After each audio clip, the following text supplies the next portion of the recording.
tomog'i qichishib yo'talaveradigan odamlar, masalan deb shunaqa bir yuradigan odamlar bor. Birinchi sababi bu allergiya bo'ladi. Ikkinchi sababi bu odat bo'lib qolgan, xijolatchilik oqibatida.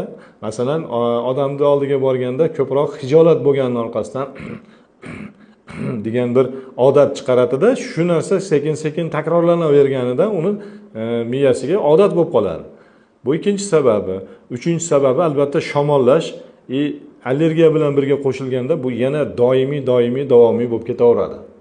Ya'ni bunda birinchi o'rinda odatni yo'qotish kerak. Hali oldingi bir videolarimizda berganmiz, odat hosil bo'lishi, undan keyin xarakter hosil bo'lishlari, shu videolarni berganmiz.